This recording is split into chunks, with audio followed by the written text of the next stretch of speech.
Okay. Left off somewhere close to here. We're looking at, we went through an action potential, how it is generated. Keep in mind what's going where. It has two big ions are involved. One is sodium, the other is potassium. There are constantly what's called graded potentials occurring along the membrane of a nerve cell, all over the place. The question becomes, can a graded potential at any point reach a level of threshold? If it reaches a level of threshold, it can cause sodium, voltage-gated sodium channels in that area to open when normally they would not open. That's at threshold.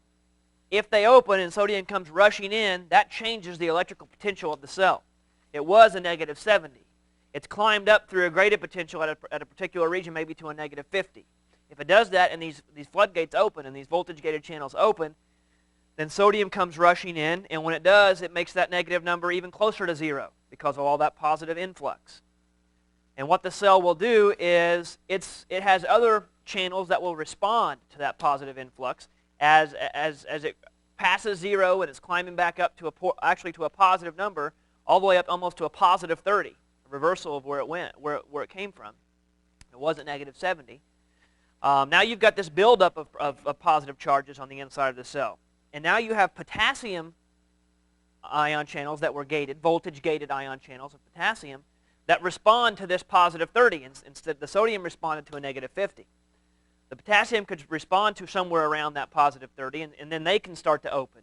And that alleviates some of that positive charge, and it can come rushing back the other way. And that brings that spike back down. It brings you back closer now to negative 70 where you started.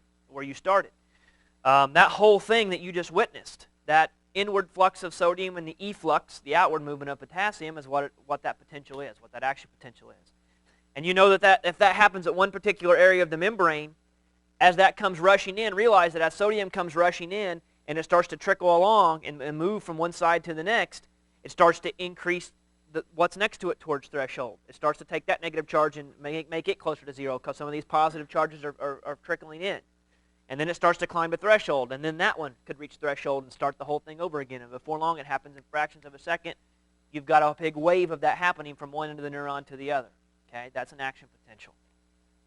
So what happens when this action potential reaches the end? Because we are not just one giant wire that runs from our central nervous system out until everything else. It's not just hardwired. It's not connected, which is good and bad. But what happens then? If you reach the end of a neuron, here's our ends, right? We've got all these synapses, these places where two different neurons meet. What happens, like in the case of this picture, if we're looking at one of those, here's your action potential, the influx and efflux of sodium and potassium moving in and out, and it makes its way all the way down here. What happens at the end? And I ended with this last time, so we'll pick up here. What is happening is this potential is reaching all the way to the end until it reaches, and here in the synaptic knob, this little swelling at the bottom, you will see a high concentration of voltage-gated calcium channels that will respond to this changing electrical potential that the cell is experiencing. Once that change gets all the way down here, these voltage-gated calcium channels will now open, and calcium influx will begin. Calcium will start rushing in through this membrane. Now, when it does, what it causes to chemically occur is ultimately exocytosis. It is going to cause, now these are vesicles, okay? Now, first of all, before we can move on any further, what are these? Where did they come from? Why are they there? What are they going to be used for? These little green things that you see in here are going to be neurotransmitters. If you think back to basic A&P, neurotransmitters are what bridge the gap between neurons. They're released from one neuron. They go across, it's sort of like two ports. Here's a port over here, here's a C in between them, and here's another set of port on this membrane over here. The ships that are going to carry the cargo, going to carry the information from one side to the other, these are the neurotransmitters. Since these things do not touch, this electrical potential, when it comes down this way, it can't just jump, it can't just, since it's not touching, pass that straight on to the next neuron, what's called the postsynaptic neuron. This is the synapse, so this would be the presynaptic neuron. So what we see is when it reaches the end, something has to happen. And what happens is these guys are released as a result of that. So you've got these little vesicles, these little pouches floating around of neurotransmitters, and when calcium starts to rush in, it causes this to happen. It causes these guys to fuse with the membrane and open up their contents and release that neurotransmitter out into this synaptic gap right through here. Now, where do these guys come from? Think back to when we talked about the first couple chapters. We talked about proteins that are made and chemicals that are transported from the cell up around the nucleus area all the way down. I talked about a kinesin molecule that acted sort of like an enzyme that took something and carried it, something that was produced up around the nucleus, and carried it all the way down that microtubular highway from cell body all the way to the end of the axon. Remember I said he kind of walked funny. He almost carried that molecule from one end to the other, and it made it, happen in fractions of a very short amount of time versus like what would normally take 50 years to get there. These are some of the things that would be carrying. This is where these things came from. They were coded. Some of them might be similar to proteins that were coded for in the DNA that were transported all the way down here, and they're waiting to do their job. Okay. Some of them, when they're released, they get degraded, and you never see them again. Other times they're reabsorbed. Part of them are reabsorbed. They bring back, and they're sort of recycled. It just depends. The point is they're there. They're neurotransmitters. They're going to transmit this neural impulse. Now, how do they do that? It's really cool. Once this comes down here, and these calcium come rushing in and causes this fusion to happen and releases these guys will float across with diffusion. They're moving very quickly. They'll float across this gap, and there will be other channels, receptors, it says receptor for neurotransmitter down here, waiting to bind with these released neurotransmitters. Now, when that happens, and they bind, these channels, their chemistry changes to the point where, guess what they can now do? Open. And guess what comes rushing in? Not this time. Yep, we're back to where we started. Sodium can come rushing in and you start all over again. Because when sodium starts rushing in, here you've got a membrane that starts to get depolarized. It starts to raise up the threshold, and then all of a sudden this whole thing can shoot back down the other way. And then what you've done is propagated, and you've kept going this impulse that started. The impulse itself didn't jump this gap, but it sort of had an intermediary. It had a middleman. And the middleman was the neurotransmitter. So here you've got electrical change causing this to be released, and when it floats across, it opens, and there was some extracellular sodium floating around out here that then came rushing in to start this whole sequence again in this neuron. And then when this neuron reaches its end, the same thing will happen. Now what you'll find is there's a lot of different kinds of neurotransmitters depending on where in the body and what we're dealing with here. In the brain, there's several different kinds. In the muscles, you mostly get what's called acetylcholine. You've probably heard of that before. Acetylcholine mostly is associated with the nerves like this that are involved with some sort of muscle contraction and bodily movement. You've also got neurotransmitters in the brain like serotonin, dopamine, that kind of stuff that transmit neural impulses. Now, we'll get into some pharmacology kind of, we won't get too heavy into it, but sort of like what drugs and how they work. You'll see that some of the drugs work by this method right here. They can antagonize neurotransmitters, like antidepressants and that kind of stuff. They can compete with these neurotransmitters. They can block channels. They can open channels, and thus decrease or increase the amount of neural activity that is happening. So you'll see that this is some of the way that some drugs and medicine can work on things. I'll show you some examples. Not only legal, but illegal as well, like cocaine and the way that cocaine actually works. I'll have a little animation we'll show a little bit later on how it plays in with neurotransmitters and that kind of stuff. Okay, so this is just a summary of everything that I just said. Let me see if this is worth looking at or not. I can't remember.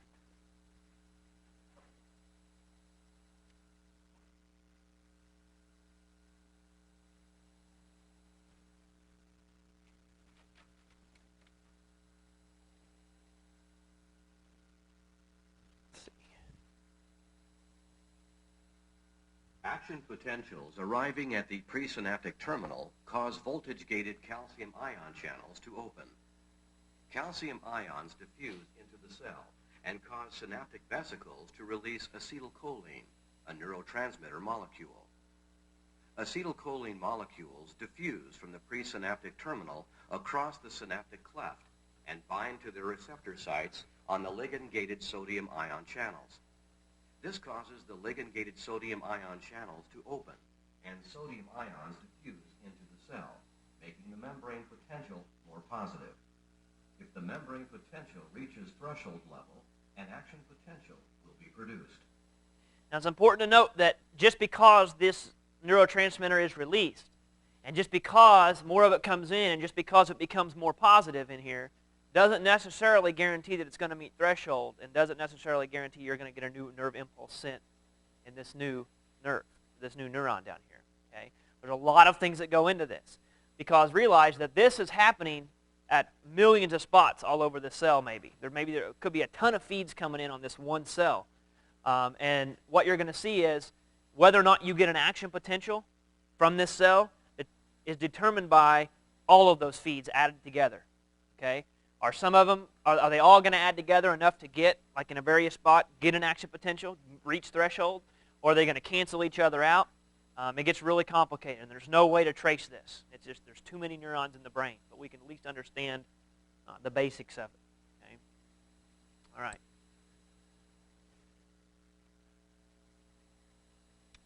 And what was the other one that was supposed to show?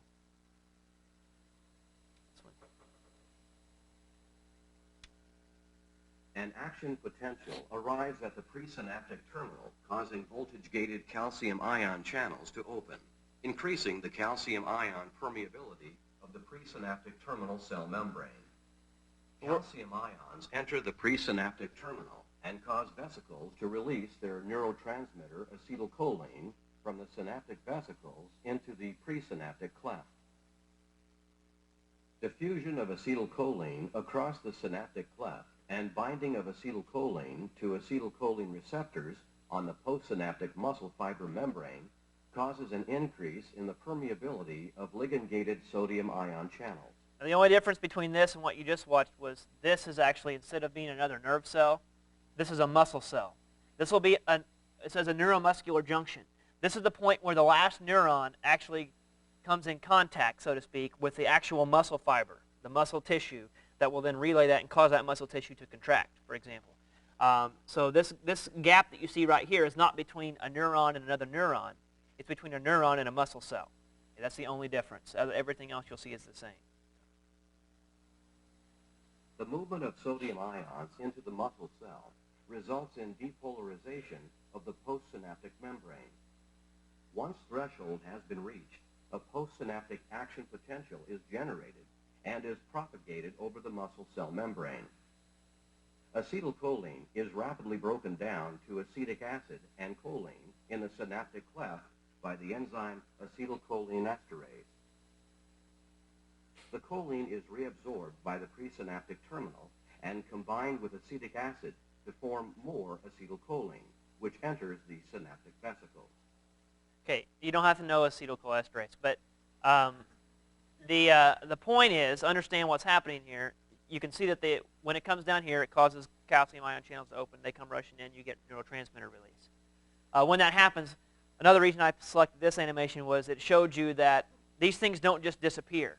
They don't. You have to keep track of these neurotransmitters whenever they come into this gap.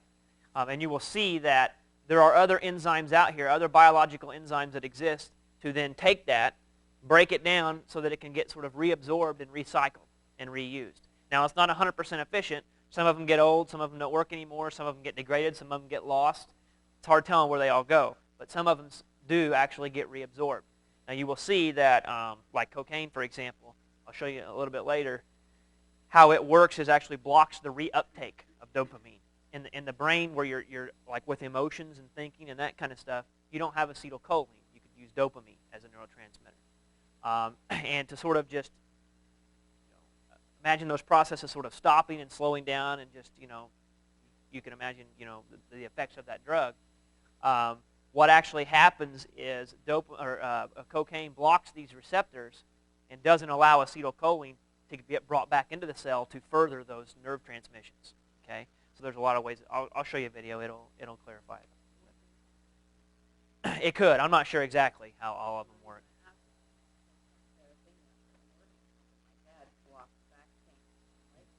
Right. Yeah. What it's going to do is it will decrease the ability for those neurons to transmit that impulse by, I'm sure, by blocking or increasing. It depends on I'll explain why a little bit. We're going to talk about inhibitory and excitatory impulses. And depending on which one of those it is, it'll either increase it or decrease it. It's a little confusing, but you'll see what I mean a little bit later. Okay. Okay. Oh, well, it looks like we're right here. I didn't know it was coming that soon.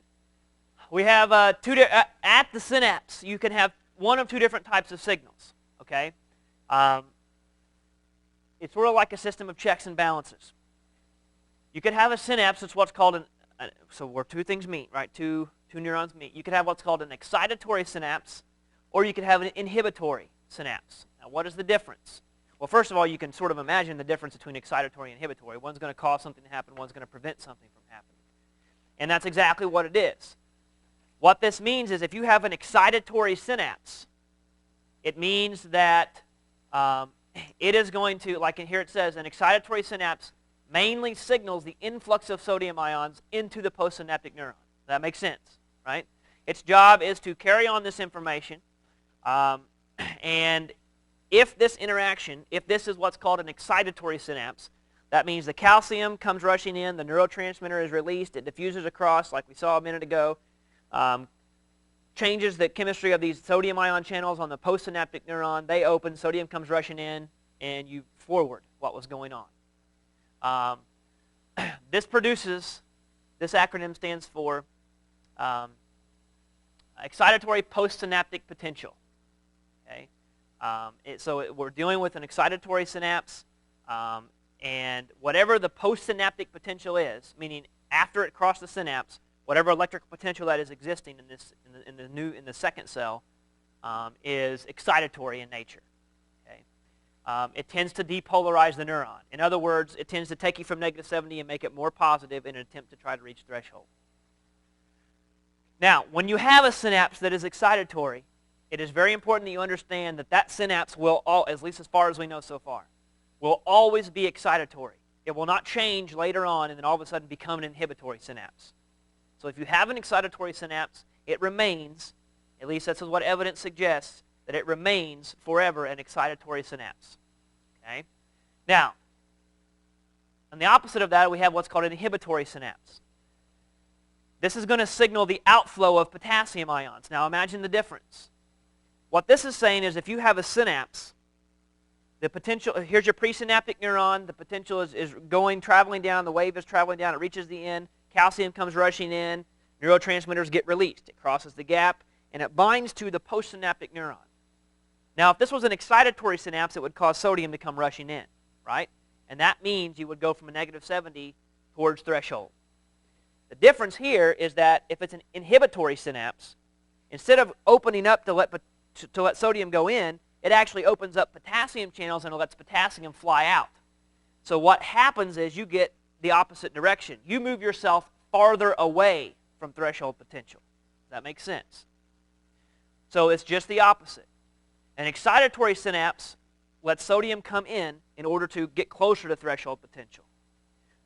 An inhibitory synapse does just the opposite. Instead of opening sodium channels, it opens potassium channels, and as a result, potassium comes flying out of the cell, and you get farther away from zero. You get farther away from your threshold of -50. Your negative number becomes bigger, like a -90 or -110, whatever. Well, see, those words are relative. I mean, if you want to think of it as that to remember it, then you can. Yeah, I mean, it's already, yeah, you can say that it's hyperpolarized, but that may not be technically true. All right, now, this causes what's called an inhibitory postsynaptic potential. Okay, so whatever potential is occurring now in this new neuron, it's inhibitory. Okay, so it tends to, you're right, hyperpolarize the neuron. Okay. Now, it is also important to note that this type of synapse is always inhibitory. So once inhibitory, always inhibitory. That could change, but based upon what we know now, this seems to be the case. Okay, now what you have to imagine in your head is how complicated this becomes. Because if you have, let's say, thousands or even millions of neurons feeding into one, some of them are excitatory, some of them are inhibitory, you can see that there's a delicate balance between whether or not you're actually going to get an action potential. Because if you've got one over here causing sodium to rush in, wanting to get an action potential going, And you've got another one over here that's doing just the opposite. They cancel each other out, right? However, that's assuming that they're the same strength. If this one over here is feeding, it's causing sodium to come in to cause an action potential, but the impulses are very, very frequent, and the distance between the waves are very close, so it's a strong signal. And the inhibitory one is a weaker signal. There's bigger space between the waves of polarization. Guess who's going to win? This one's going to win, but it's not going to be by as much as it normally would have. See what I mean? It gets really complicated because not only do you have to keep opposites in mind, but the degree to which they are opposite in mind. So it's crazy. There's no way. Without computers, we can never do some of this research. Okay, but just realize the theory behind it. You will never have to sort of keep track of that many. But realize that that's the problem. That's why brain biology, brain chemistry is so incredibly complex, because that's just for one neuron. If you have billions and billions of neurons, in your brain, imagine all the possible connections and all the possible pathways if they each touch like thousands or millions of others of one another. It's ridiculous to try to imagine even all of these possibilities. So, that's that. Questions? You know everything? We'll see. Yes. Yes, that's correct. What is the deal with norepinephrine? What do you mean?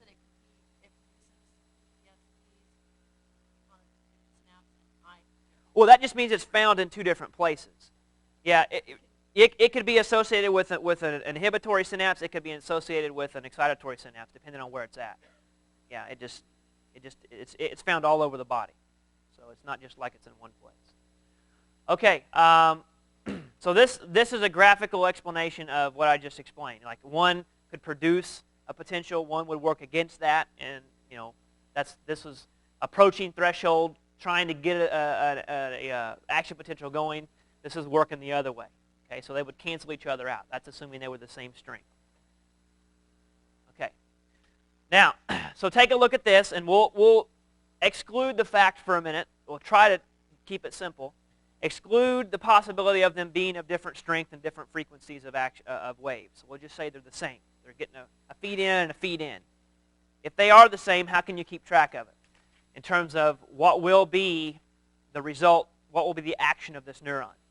So, for example, if you have these three feeding in, there's obviously going to be more than three, but let's just look at three.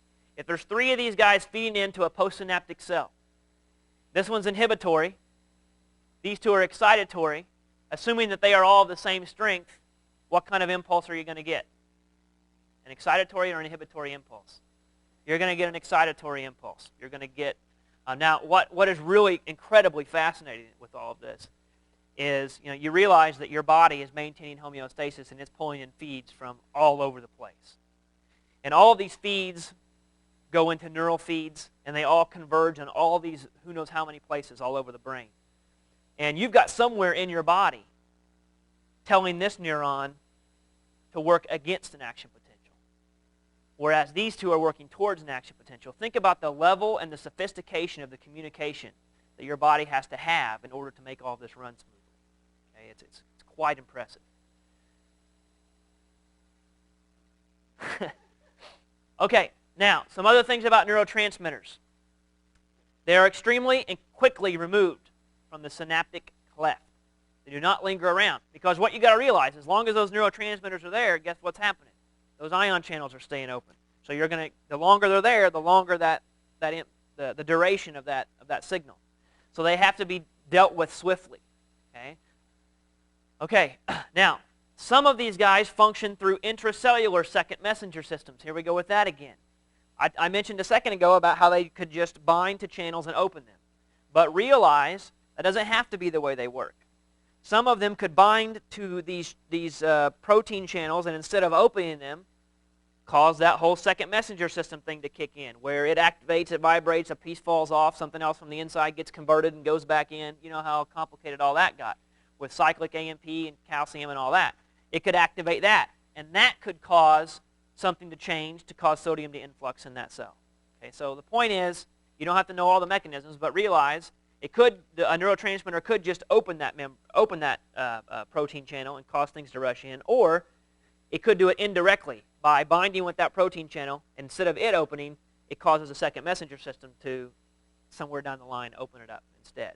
Okay, that's the only thing you need to pull out of that. Okay, now I talked about your presynaptic inputs. I talked about how they could be of varying strengths.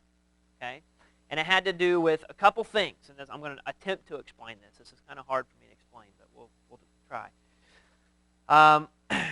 When you have these feeds coming into this neuron, not only do you have to worry about, like I said, excitatory, inhibitory, but the degree to which it is excitatory and the degree to which it is inhibitory. And you've got to add all of those together, and whatever's left is what that neuron is going to do. Okay? If it's left with a negative 50, it'll reach threshold and you'll get an action potential. If not, then you won't. Okay, so we call the way that to summate, to add all this together, there's two ways to do it. What's called temporal summation and spatial summation. Temporal has to do with time. Okay? So if you see the word temporal, we're talking about something to do with the amount of time involved. Spatial has to do with how they are arranged in proximity with one another. Like how close together are they? How far, physically, like two protein channels. What is their spatial arrangement? Is one of them here and one of them here? Is one of them over here and one of them over here? Where are they in space? Hence the word spatial. Okay, so one has to do with where they physically are. The other has to do with the time involved with the process. Now those two things are going to have an effect on summating all of these feeds into this neuron. Who would have thought, right? There was that much involved. Just thought it was memorizing bones and organs, right? Wrong. This is the guts of it. This is how it all works. Okay, bitemporal summation. I told you we're going to learn more about this crap than you ever wanted to learn. Okay? I promise you. Bitemporal summation. Huh? I love this, man. I love it. Bitemporal summation, we're talking about, okay, we're going to add together and we're going to sum up basically the frequencies. Basically how fast each one of these, we'll look at how fast this one's coming in, the distance between successive action potentials, and how fast these waves are coming in, and we'll temporally summate them. Okay. So in temporal summation, your excitatory postsynaptic potentials. If nothing else, you should have a great Scrabble game by the time this class is over. Okay. Because you could argue with someone and say that's one word and fill up excitatory postsynaptic potential. There's got to be some points there. All right. So in temporal summation, you just put EPSP because you couldn't remember it. Maybe I don't know. Oh, okay. These postsynaptic potentials, as they are feeding into this neuron, they occur close together in time. Okay, from a single presynaptic neuron. In other words, here's my cell. Here's one of the feeds coming in. Okay, to summate this, to increase my strength of this feed, I'm going to shoot a bunch of them in that are really, really close together. And I'm going to summate that, add it together, and when they compound with each other, that's called temporal summation. Does that make sense? At least a little bit. Okay, you've got a postsynaptic neuron. Okay, you've got a presynaptic neuron that's feeding into that. Temporal summation means you are to get the strength of this particular feed. What you will be doing is summing together in terms of time the actual waves that are coming in. Like, okay, here's one wave that passed in. Here's another wave. How close together were they in time? Were they far apart, or were they really close together? Okay, so if they're going like this and they're really close together, I know, it's beautiful, isn't it? I feel like I got Tourette's or something. I don't know. As these things are closer together, the closer they are together, the higher the value of temporal summation that you're going to get. And that's going to have a bigger impact on the result of what this postsynaptic neuron is going to do. If you think of spatial summation, instead of looking at one and seeing a whole bunch of them come in on that same one, you could have several presynaptic inputs. So instead of necessarily looking at the one and how frequent the waves are coming in, you could also look at the fact that spatially there's a whole bunch more from different places all coming in. So that's another way to look at it. How do they all add together? That would be spatial summation. Spatial. You don't like that word? No. Spatial. Okay? That's got to be, I would think about learning the English language. Do you have any idea how difficult that would be? That would have to be so hard. Because my undergraduate minor was German. And I spoke a lot with some people from other countries, and we were talking about why it was, and one of my best friends is actually from Taiwan. And, he had to learn English as a second language. And everybody says the hardest part about our language is the vocabulary, because we just have so many words. And you're looked upon by the level sort of your vocabulary. And not that that's true, but you know what I mean. Like, people rank things according to that. And, for people like him, he's an extremely intelligent guy. He came to Rose and got his master's in biomedical engineering. But when you listen to him talk, since he's been away for so long, he almost sounds like a kid when he talks. So you automatically think, this guy doesn't know what's going on, but he's really, really smart. It's just funny how it all works out. Because like anybody ever take German? Anybody know any? If you take German, what they do and what's beautiful about the German language, first of all, it just sounds vulgar when you talk, and I love that. But what else is like, they just take, if they want to name something, like for example, a refrigerator, okay? That's not really good because we have a bad word for refrigerator. It's kind of stupid if you think about it. But like they call it a Kühlschrank, a cool cabinet. That's what they do. So instead of inventing new words, they just string together a bunch of words and call it one word. It's really cool, and it makes it easier to learn. But then you get into Schatze? I don't know. It's a term of endearment, but I don't remember what it would be. It's been a while. Anyways, if you've never been to Germany, you need to go. It's beautiful. It's awesome. I went there in '96. It was really cool. Anyways, so you've got your excitatory postsynaptic potentials, your inhibitory postsynaptic potentials. Both of these can undergo temporal and spatial summation. Okay? Yes. If that answers one of the questions on your homework.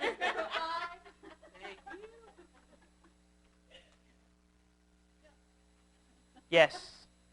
Go ahead.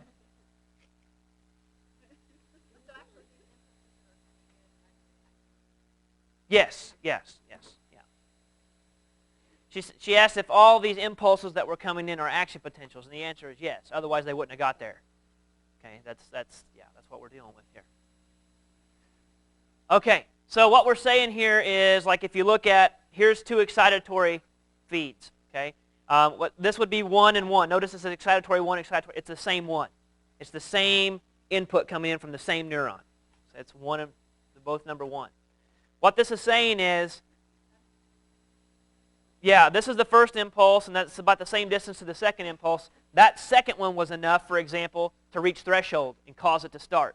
One by itself, they were far enough apart maybe to where they couldn't make this reach threshold in the next cell. But if they're close enough together, they can build on one another, and they could cause that threshold to be reached in that next cell. Okay. Now in this one, notice that you have a feed coming in from one excitatory presynaptic neuron, another feed coming in from another excitatory presynaptic neuron.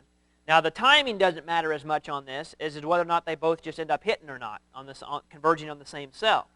And if they do, those two could be added together, if they're in one area especially, to help increase a graded potential if they're close together. They've got to be, it's spatial summation, so they've got to be close together, because remember, a graded potential happens at various places all over the membrane. So if one happened way over here and one happened way over here, they're probably not going to be able to come close enough together to make a difference. But if they're spatially oriented and they're close enough together and they're both feeding in, then it's possible that they could not be too far apart from one another to where when one starts to come in, it impacts the other one enough to reach threshold. And then you get one like this. You get another action potential in the postsynaptic neuron. Here you've got cancellation. You've got an excitatory and inhibitory, and they just balance each other out, and you get nowhere. Okay, so you've got all of this happening at the same time, converging on one neuron. So it's a lot to keep track of. Okay. Now, there are other things that are mentioned that are called neuropeptides. Okay? These are very small. They're sort of like proteins, peptides, because peptide bonds are what hold amino acids together to make proteins. They're very small, but they are, so it says 2 to 40 amino acids. And I say they are mostly neuromodulators. Now what that means is that they themselves are not neurotransmitters. They do not propagate an impulse from a pre to a postsynaptic cell. But what they help do is regulate, and control what is happening in that synapse, the place where the neurotransmitters are. It may help them get uptaken back, or it may help them bind with the receptors. Somehow they are involved in the process, because what we know is that when they're not there, things don't work correctly. But what we do know also is that they are not neurotransmitters themselves. They are not propagating the message, but they are controlled in helping, they are involved in helping control it. Okay?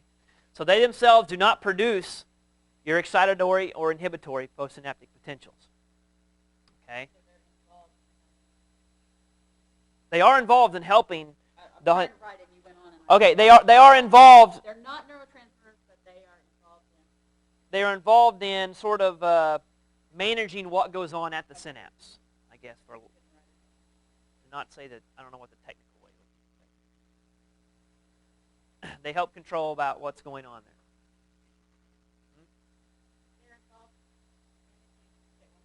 They're involved in managing the events that are occurring at the synapse. Yeah, they regulate what happens there at the synapse. That involves neurotransmitters. That involves the channel proteins. That involves everything that's going on. They're not sure exactly. At least I'm not aware that they're sure, unless something contradicts it. Exactly what it is they do in all cases, but they're certainly there and they're important, because things don't work when they're not there. Did you have a question? Okay. All right. Okay, now, since that wasn't difficult enough, I've got to make it challenging, otherwise you're not getting your money's worth. I don't want to let you down.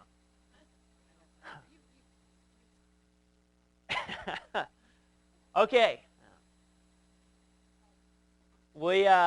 Now, it says that how well. It says the presynaptic input can be altered by presynaptic facilitation or inhibition. So basically, there's yet other ways where you can help or hurt this entire process of this feed into this neuron. That's what this is saying. Now, what do I mean by presynaptic facilitation? I'll break these words down. You know what this means. Facilitate means to help something, right? We talked about facilitated transport and like things that help things diffuse and that kind of stuff. A facilitator is someone who helps. Presynaptic means in the cell prior to the synapse. Okay, so we've got that down. Something is going to be involved with that presynaptic cell and helping it. There is enhanced release of the neurotransmitter from the presynaptic axon terminal. That's what this means. Presynaptic facilitation means, for some reason, because of what the brain is telling you or because of the way your body is responding, not only is everything else that we just talked about happening, but on top of that, there could be some feeds that come in that tell this particular nerve cell to release a larger amount of neurotransmitter than it normally would. And you could see how that would have an impact on the situation. If you generally have a typical amount of neurotransmitter that's released, you typically sort of get the same results a lot of times. If you can increase the amount for some reason and cause the amount of neurotransmitter to increase, you're going to get more of a response at that synapse, right? You're going to have more neurotransmitter available. It could bond with more proteins that could be voltage-gated sodium proteins, channels. Also, it could be slower to get reuptaken, right? Because the more of it is, the longer it takes to get sucked back up, so you get an overall greater response. That would be facilitating what's going on here by releasing extra neurotransmitters. So we call that presynaptic facilitation. Okay? The opposite we call presynaptic inhibition. If you can somehow cause that cell to, even though it's going to release a lesser amount.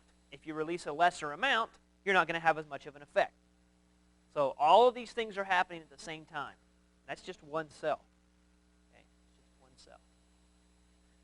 Okay. So that means it says each is influenced by another nearby axon. What we've got going on here is, everything that we've just said, what is controlling this is actually multiple other feeds coming from somewhere else. It's doing all this again onto this cell at hand. So, I mean, it's incredibly complex. Okay. drugs and diseases can alter synaptic transmission. Certainly they can. That's why they're called, some drugs are called mind-altering drugs, for that very reason.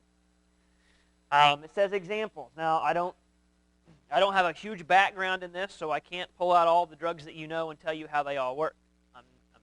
I don't have a huge pharmacology background. But I'm sure that you could investigate this on your own and find some really neat answers, okay, and share them with me if you do that. But I just pulled out a couple that are fairly, just some big ones. I think they were the ones mentioned in your book. There's many more, and they all can work in different ways. But like cocaine, for example, the way that cocaine works, like I said a while ago, dopamine is a neurotransmitter that is in the brain, associated with particular areas in your brain that affect certain thoughts and behaviors and that kind of stuff. If you can block the reuptake of dopamine, imagine what is going to happen. Remember, one of the things I said about neurotransmitters is that they are removed very quickly from the synaptic gap, because if they are not, they keep feeding impulses, right? So in the case of cocaine, it blocks dopamine reuptake. So dopamine starts to linger about and sort of stays in that synaptic gap. And when it starts to stay in that synaptic gap, as you can imagine, feelings of euphoria and happiness and peace of mind can increase, because these neurons are continually being activated because of the excessive presence of dopamine lingering about in those synaptic gaps. So those neurons keep firing. That makes sense? And you can start seeing this as to how a lot of these drugs work. I know you can certainly see where that's good and bad, right? It's good in its effect. However, what's bad about it is drugs such as this, your body builds tolerance to. And physiologically, not just emotionally and mentally, physiologically, your proteins that are involved in this, they adapt to maintain homeostasis. And the more you put in, the more they adapt to these new conditions. And before long, you've got an addictive state. You've got a situation where if you now remove that, your body has grown to adapt to that level that now you actually, you go through withdrawal, and you have a hard physiological response to the removal of those agents that your body has sort of incorporated within its metabolism. You can see where that's a big problem. Let's take a look at this animation.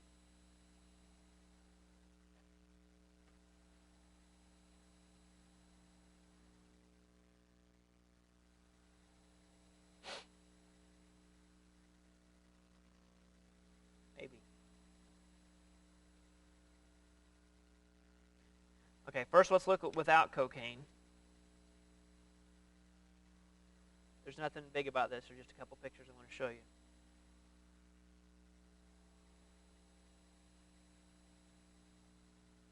Okay, so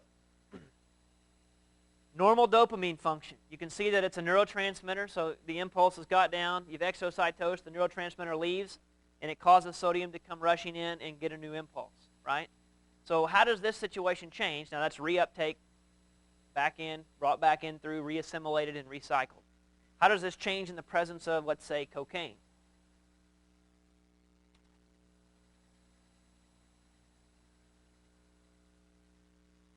See what happens. Cocaine molecules, when present, those channels that allow the reuptake of dopamine, it still gets secreted, right? And more of it can continue to just compound upon itself. Some of it can get reabsorbed, but at a much slower rate now than what it normally could, because it's sort of clogging up those channels like you can see. So it lingers about, and it increases the amount of neural activity going through those cells. Okay. Interesting stuff. What about Parkinson's disease? It says Parkinson's is due to a deficiency of dopamine. So again, we're dealing with dopamine, but the difference is here you've got blocking the reuptake, so more of it lingers about. In the case of Parkinson's, the body is starting to decrease its release of dopamine out into the synaptic cleft. Okay, so you're getting a decreased neural response from that.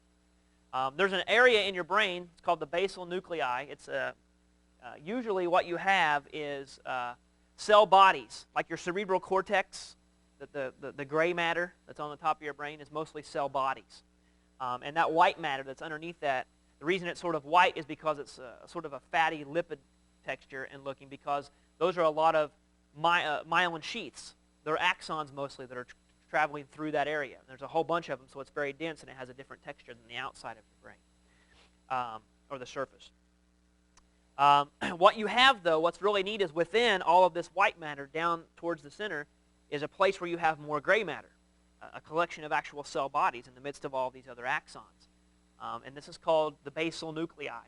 And it is in this region that it is hypothesized that your body sort of puts in check all of those extra movements that you make. Now, what you don't realize is, and what is painfully obvious when you see someone with advanced Parkinson's, think about Michael J. Fox, think about Muhammad Ali, and these guys, they're constantly shaking and they're moving around. That's because naturally that's what our body wants to do. Naturally, we shouldn't have that control. We've got so much going on and so many cells at any given time contracting and working like that, our motion should just be out of control. We have an area, however, that is monitoring all of that and diminishing and inhibiting extra movement to keep that from happening. This region of the brain is supposedly associated with that and your cerebellum as well, but this too. So what happens is if there's a lack of dopamine in this region, the cells that are communicating in this region, your complex movements are not as well controlled. So that's some of the symptoms of Parkinson's disease. Strychnine, kind of like rat poison, that kind of stuff, competes with glycine. And what glycine is an inhibitory neurotransmitter. Glycine is supposed to inhibit things. One of the symptoms of strychnine poisoning is like convulsions and seizures, because muscles now are going to contract and continue to contract without being controlled, because what is happening is the inhibitory neurotransmitters that we're feeding into that, and the inhibitory feeds that we're going in to keep that from happening now cannot keep it from happening, because strychnine is blocking, kind of like what cocaine did with the dopamine. It doesn't allow it, but the difference is when you looked at the dopamine with cocaine, that was an excitatory postsynaptic potential. In this case, it's inhibitory, so you don't want that. So you get no longer able to control some of these muscle contractions, things like that. Tetanus, by the way, if you've taken micro, I know some of you took one of my summer classes for micro, but tetanus is a toxin, right? Tetanus is actually, it comes from bacteria, Clostridium tetani, Clostridium species of bacteria, the genus Clostridium, the same genus that makes Clostridium botulinum, which causes botulism. The cells themselves, the microbes, are not the ones who make you sick in this case. It is the byproducts, the things they are secreting that make you sick. What's bad about this tetanus is, about Clostridium species in general, they like to live in the soil. They're all around you. Probably some of them even maybe on you right now. But they form spores. Okay? They form endospores. And these spores are highly resistant to temperature, weather changes, and pressure, and all that kind of stuff. And Clostridium is largely an anaerobic type of bacteria, meaning that if you can get it on you and seal it up to where there's no free-floating oxygen, it's going to be better. It's going to be happier. That's why it forms spores. It doesn't really live just kind of out and about. It may live in the soil because there's not a lot of dissolved oxygen floating around in the soil. So people think, the rusty nail is what gives you tetanus, right? When it has very little to do with the fact that it's a nail, and it has virtually nothing to do with the fact that it's rusty. It has to do with the type of wound that is inflicted by a nail. It's a very sharp puncture wound. One usually that if you just poke it a little bit and pull it out, it sort of seals up rather quickly, as opposed to like taking a cheese grater on your arm. Okay? If it's a puncture wound and it sort of starts to seal up a little more quickly, and especially if it's deeper and if there's an area in it that's farther away from the surface, and you've had something outside that could have come in contact with these clostridial spores, that's where it becomes a concern with tetanus and that kind of thing. Now you can get it, like anything else, it's possible to get it just on the surface even, but it's not the nail and it's not the rust. Generally what was found is that before we started galvanizing nails, people generally don't keep nails in their house. They generally kept them outside, especially with old barns. So before we started galvanizing nails, they would rust a lot easier. So people would equate stepping on a nail and it would be rusty because old nails get rusty. And if they stepped on one that wasn't rusty, it was newer, so it hadn't been exposed to the elements as much anyway. So they started, instead of looking the right way, they looked the wrong way and compared the rust and non-rust and that kind of thing. So don't fall under that trap thinking. Okay. In the case of tetanus, it prevents the release of the inhibitor GABA, which is another one of these neurotransmitters that are in various places. It's normally an inhibitor. When released, prevents muscle movements and that kind of stuff. When tetanus is there, it causes this to not be released, so you don't get inhibition when you should. So it continues to be excitatory, and you go into convulsions, and your muscles contract and stiffen and that kind of stuff. So if you have a question, a second.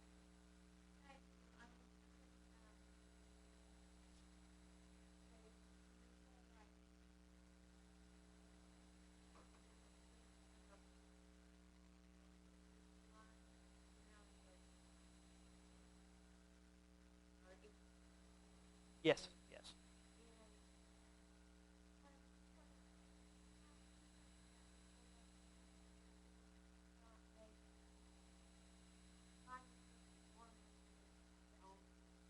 That's right. Yes, and that's the problem. That's one of the problems I was talking about a minute ago about like addiction and that kind of stuff. Because when your body starts, what your body would actually start doing at first is when it starts to block that reuptake of dopamine, the body would actually start making more dopamine is what it would do. And you're saying would it eventually stop? Well, no, because the feedback mechanism that's controlling the body is what the body is perceiving is that I don't have enough dopamine. So as far as the inside, okay, so it starts to crank out more. Now, could it get to a point where the body has adapted to where it has now, over time, like you say, got to the point where it just starts decreasing the amount of dopamine that it produces? And at first, what I'm saying is at first, it will try to increase that because it's not getting the response that it wants. After a while, it may, through successive use, get adapted to the point where it just gets adapted to lower levels of dopamine. And you're exactly right. And there's the problem. Because whenever you pull the drug away from that person, what happens now? Even you're producing less dopamine, right? You pull that drug away, even more dopamine gets uptaken. So now there's even less dopamine in there. You're producing less, and now more of it is being taken back into it. So that person goes through depression. That person goes through withdrawal. That person goes through a want and a desire of a feeling of unhappiness because that's what dopamine is associated with. So that's why they have that crave. If you pull that away from them, they now think their body is telling them you're not happy. You don't have enough dopamine in there now because you've grown this resistance, what I was talking about. So they would then need that drug. Since their body has adapted to a lower level of dopamine, they would need that drug to keep that dopamine in there longer to elicit the same response as what we would be feeling right now.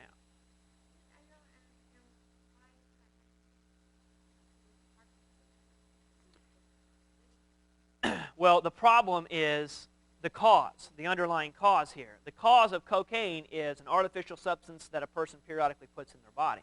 Parkinson's disease, they don't know exactly what the cause is. If it's a genetic cause, it's not going away. It's going to whatever is causing it to happen, it's going to continue to do that, and the body itself is the problem as opposed to an artificial source. Good question, though. Okay. Now, like I said, this is very complex. There's what's called converging and diverging pathways. To converge, like if we all converge on the same opinion, we come together and we sort of meet on a central point. To diverge means to go away from. So when we're talking about, here's convergence, right? Everything's sort of feeding into one area. This would be an example of what we call convergence of inputs. This would be divergence. When this one axon splits off and goes to a bunch of different places, it's diverging out to different other neurons. Okay.